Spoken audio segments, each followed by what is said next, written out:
Hello everyone, Brazil की series में आपका स्वागत है। आई होप आप मेरी ये बोट राइड की जर्नी देख रहे होगे, जिसमें कि लास्ट एपिसोड में हम लोग बारेनहिल्स सिटी से आए लाइट हाउस तक और बीच में हमने बहुत डिफरेंट लैंडस्केप देखा। तो अगर आपने वो एपिसोड नहीं देखा है तो please go and watch it. ये वाला एपिसोड जो है उसी के कंटिन्यूएशन में है। यहाँ पर हम लोग लाइट हाउस के बाद आगे की जर्नी करेंगे, जिसको बोला जाता है edge of the world. Brazil का वो एंड पॉइंट है जहाँ पर इस समय मैं खड़ा हूँ। तो इस यहाँ तक कैसे पहुँचा, इसकी पूरी जर्नी मैं दिखाऊंगा आपको इस वीडियो में। एंड ये पॉइंट इतना ख़ास क्यों है वो भी बताएंगे। चलिए इस वीडियो की शुरुआत करते हैं लाइट हाउस से। यहाँ पे बाहर निकलते ही तो देखो, ये सामने आम का पेड़ दिख रहा है। Look at this mango tree. और यहाँ पे जैसे अपने यहाँ गांव में होते हैं वैसे ही आम का पेड़ है, लेकिन ऐसे कहीं इंडिया में किसी ने ऐसे देखा है कि बालू के बीच आम का पेड़। तो देखो पूरा सैंड से कवर्ड है ये पूरा इलाका, और ये आम का पेड़ है यहाँ पर। एंड लुक एट दिस, कच्चे हैं ये आम, तो इसको तोड़ेंगे तो नहीं, बिल्कुल भी सॉफ्ट नहीं है ये आम। और काफ़ी ना नीचे भी, आई थिंक अभी तो नहीं गिरे हैं, लेकिन सुबह का टाइम होता तो नीचे भी गिरे होते। अभी जैसे मैंने पहले भी बताया, यहाँ पे आम का सीज़न अब एंड हो रहा है, तो तोड़ने का तो कोई फ़ायदा नहीं। वैसे यहाँ पे ऐसा कोई मनाही नहीं है, लेकिन आई डोंट थिंक कि कोई सेंस बनता है कच्चे आम को तोड़ने का। तो चलिए आगे चलते हैं। जैसा मैंने बताया पहले भी कि ये पूरे गांव में रोड ऐसे ही रोड है, ऐसे ही सैंड की रोड है। एक और शॉप में आ गए हम लोग। यहाँ पे थोड़ा सा सेफ खाना मिल रहा है, बिकॉज अचार तो नहीं खा सकते थे, तो एटलीस्ट कुछ तो हम लोग ले सकते हैं जो हमारा लंच का काम करेगा। मूंगफली मिल रही है तो मूंगफली भी ले सकते हैं। और क्या है, फ्रूट्स मिल रहे हैं। तो बाकी तो जैसे नॉर्मल ग्रोसरी शॉप है तो वैसे ही है ये ग्रोसरी शॉप भी। दालें मिल रही हैं यहाँ पर। लुक एट दिस, ये बीन्स की, सोयाबीन सफ़ेद, और देन राजमा। वाह, राजमा भी मिल रहा है यहाँ पर। उसको बोलते हैं रजाडो। रजाडो। तो ब्राज़ील के इस रिमोट छोटे से गांव में राजमा मिल रहा है। वाह। तो देखो, हम लोग सोचते ना कि राजमा इंडिया में ही मिलता है, और ये देखो ये ब्लैक बीन्स भी मिल रही है। तो ये बीन्स हर जगह पॉपुलर है। सो आगे हम लोग अपने बिस्किट और ये लेकर के पोर्ट पर अब हम लोग जाएंगे meeting of the water point पर, जहाँ पर रिवर और समुद्र दोनों मिलेंगे। एंड देन बीच में आइलैंड से, डेजर्ट से वो डिवाइडेड होगा एरिया। देखते हैं, वो सबसे सीनिक एरिया है इस पूरी ट्रिप का। तो लेट्स सी कैसा होता है वो एरिया।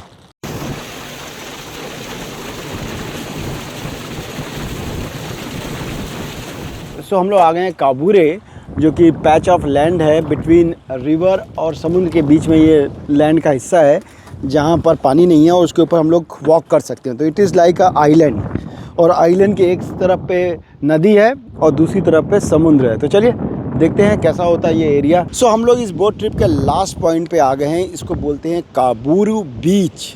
तो ये बेसिकली जैसा मैं बता रहा था, इसके एक साइड पे ये नदी बह रही है। लुक एट द नदी, बिल्कुल शांत, वही लेज़ी रिवर है जिस पे हमने ये बोट राइड की स्टार्ट करी थी।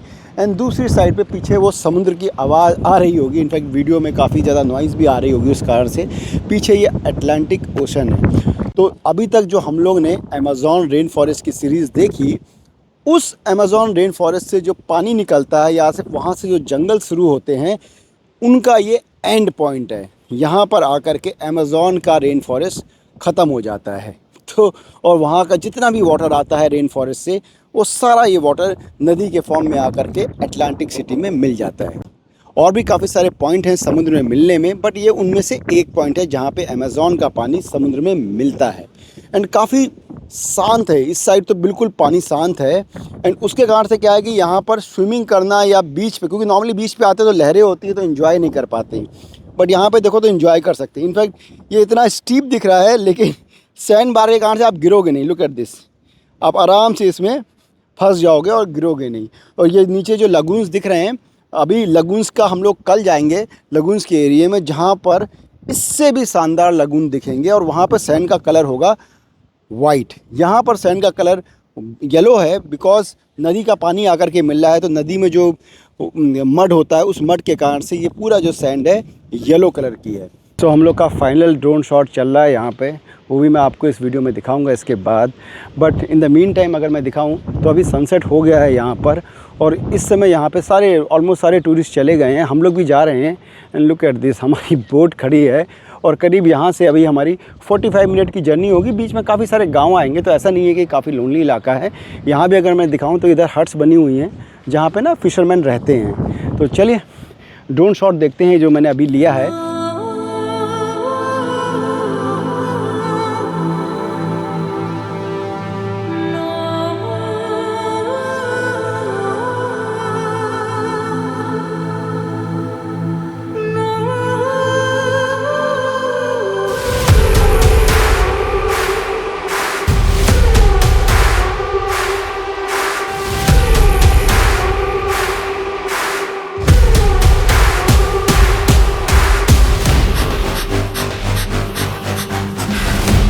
सो आई होप आपको ये ड्रोन शॉट पसंद आए होंगे। अब मैं जाता हूँ ज़रा एक बार ये स्लाइड की ये जर्नी है, इसमें देखते हैं ये कैसे होती है। इसके ऊपर ये देखो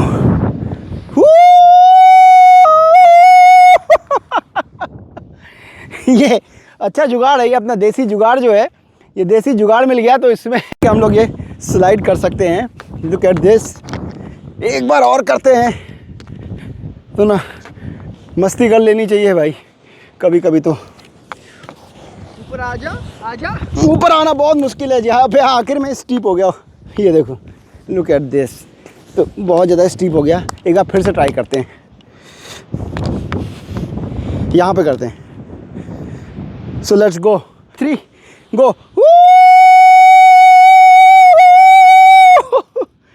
इट वॉज फन।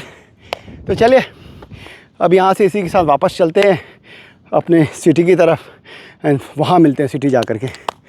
सो हम लोग पोर्ट एरिया से आगे आ गए मार्केट में। जैसा बता रहा था मार्केट काफ़ी कलरफुल लग रही है। इनफैक्ट अगर आगे देखो एरिया तो पूरा कितना ज़्यादा कलरफुल लग रहा है। एंड आई एम श्योर कि यहाँ पे नाइट काफ़ी इवेंटफुल होगी। अमेज़ॉन के साइलेंस के बाद और परनीबा के नेचर के बीच में रहने के बाद अब आज मुझे लग रहा है कि हमारी ये ब्राज़ील की ट्रिप का सबसे हैपनिंग डिनर होने वाला है। बिकॉज़ अमेज़ॉन में जैसे आपने अगर वो देखा होगा तो वहाँ पे जंगल के बीच में तो कुछ भी हैपनिंग नहीं था। और कल हम लोग पारनीबा में थे, होटल में, हेरिटेज होटल था और बारिश बहुत हो रही थी तो वहाँ भी हम लोग कहीं नहीं जा पाए। बट वो हेरिटेज होटल में डिनर बहुत अच्छा था। And look at this area, ये बिल्कुल एक अलग सिटी वाइब दे रहा है। तो ब्राज़ील की सीरीज़ में ये हमारा पहला प्रॉपर सिटी में डिनर होने वाला है। इनफैक्ट इसके बाद हम लोग जा रहे हैं जहाँ पर वहाँ भी अब ऐसी सिटी नहीं आएगी। तो this is the only dinner in Brazil इस सीरीज़ में जहाँ पे हम लोग प्रॉपर एक रेस्टोरेंट में करेंगे। तो चलिए देखते हैं। इनफैक्ट यहाँ पे लाइव म्यूज़िक भी लगा हुआ है, पीछे देखो तो लाइव म्यूज़िक चल रहा है। हमें समझ में तो कुछ भी नहीं आ रहा है ये ब्राज़ील का लोकल कोई गाना होगा, हमें नहीं आ रहा समझ में, लेकिन फिर भी सुनने में अच्छा लग रहा है, वाइब अच्छी लग रही है। तो चलिए बैठते हैं और देखते हैं यहाँ पे डिनर कैसा है।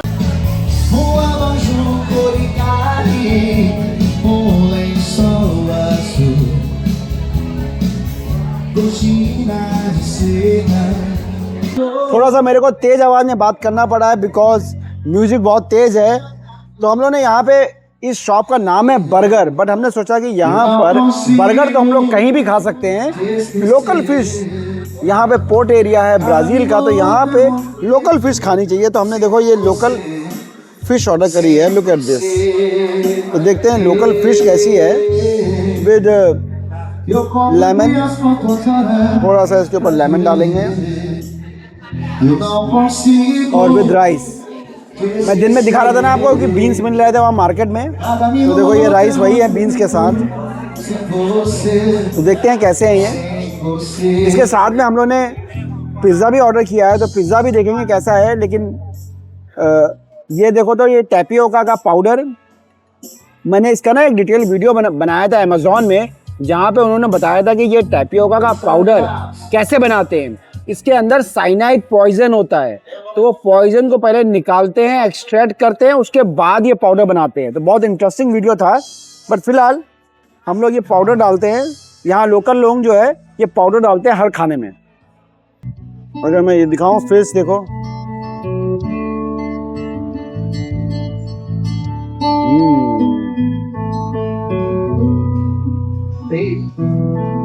अब ये टैपियोका का पाउडर डालने से क्या हो रहा है कि हम लोग 5-6 दिन से डेली ऐसे ही खा रहे हैं, तो अब इसकी आदत सी हो गई है, तो इसके बिना ये फिश का मज़ा नहीं आता है।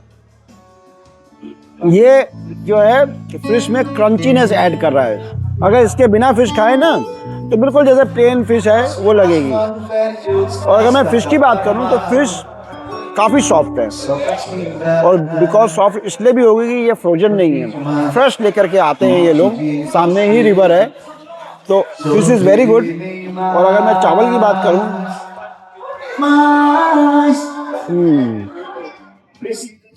Very good. तो खाना बहुत अच्छा है। दिन भर घूमने के बाद यहाँ पे बारन हिल्स में जैसा मैंने दिखाया, ये गली काफ़ी इवेंटफुल है। तो लोकल ब्राज़ील के सारे लोग जो है, अगर देखो तो पूरा एरिया फुल है। तो और विद दैट म्यूज़िक, इवन तो हमें म्यूज़िक समझ में नहीं आ रहा है, बट वाइब जो है ना आपको लोकल होने का फील करा रही है। तो ट्रैवल का यही है कि आप जब तक लोकल जगह पे खाना ना खाओ और लोकल फूड ना ट्राई करो तो मज़ा नहीं आता। चलिए हम लोग इसको फिनिश करते हैं एंड देखते हैं उसके बाद पिज़्ज़ा कैसा है। अगर पिज़्ज़ा के बारे में बताएं तो इटली के बाद सबसे ज़्यादा पिज़्ज़ा ब्राज़ील में खाया जाता है। तो इसलिए कभी भी अगर ब्राज़ील आओ तो पिज़्ज़ा ज़रूर खाना चाहिए, बिकॉज सबसे ज़्यादा खाया जाता है तो इनको सबसे अच्छा बनाना आना चाहिए। पिज़्ज़ा काफ़ी अच्छा लग रहा है देखने में। लेट्स सी कैसा है ये पिज़्ज़ा।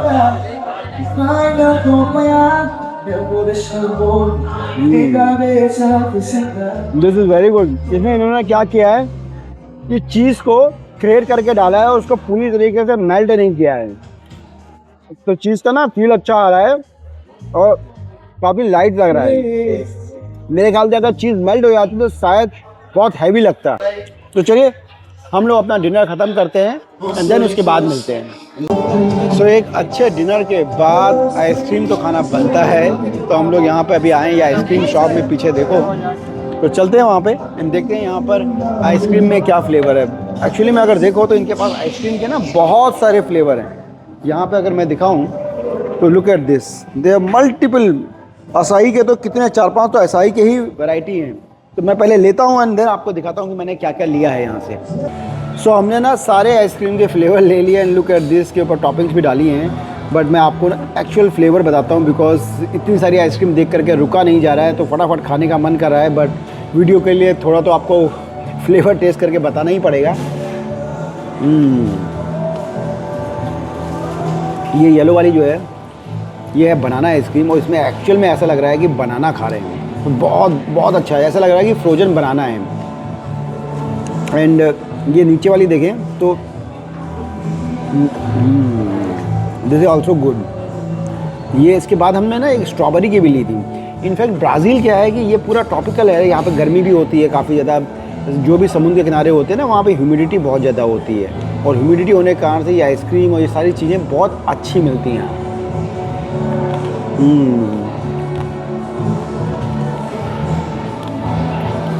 आई विल सजेस्ट कि आइसक्रीम तो बहुत अच्छी हो रही है। ब्रांड का नाम नहीं आ रहा है, मैंने बाहर स्टार्टिंग में दिखाया था। ये लोकल शॉप है, वहीं पे पोर्ट पे ही है जहाँ से हमने सवेरे बोट राइड की स्टार्ट करी थी। जस्ट बोट राइड के बाद 10-15 मीटर की डिस्टेंस पे है ये शॉप, तो काफ़ी अच्छी शॉप है। तो चलिए हम लोग अपनी आइसक्रीम ख़त्म करते हैं एंड उसके बाद यहाँ पे मार्केट में अगर कुछ शॉपिंग करनी होगी तो शॉपिंग करेंगे एंड देन होटल को मूव करेंगे। तो आइसक्रीम के बाद यहाँ मार्केट में तो अभी भी पूरी रात लग रहा है, वाइब रहने वाली है। 9 बज रहा है, लेकिन देख के लग नहीं रहा कि किसी का भी वापस अपने होटल या अपने कमरे में जाने का इरादा है। मैं इसलिए ऐसा बोल रहा हूँ कि हम लोग परिनिबा में जो अभी आए या फिर अमेज़ॉन के रेन फॉरेस्ट में, तो वहाँ रह करके हम लोग भूल ही गए थे कि ब्राज़ील में ऐसी भी रात के 9 बजे वाइब हो सकती है। वहाँ तो 7 बजे के बाद ही बिल्कुल ऐसा लग रहा था कि आप शांत हो गया, पूरा एरिया सो गया है। तो चलिए इन लोगों को ऐसे एंजॉय करने देते हैं। हम अगले एपिसोड में आपसे मिलेंगे लैंक्वाइस मारेहांसे में, जिसको कि one of the best reel और टिकटॉक के लिए स्पॉट बोला जाता है। बहुत ज़्यादा ट्रेंडी स्पॉट है। तो चलिए मिलते हैं अगले वीडियो में। आई होप आपको ये वीडियो अच्छा लगा होगा। तो please like share and subscribe my channel. Thank you.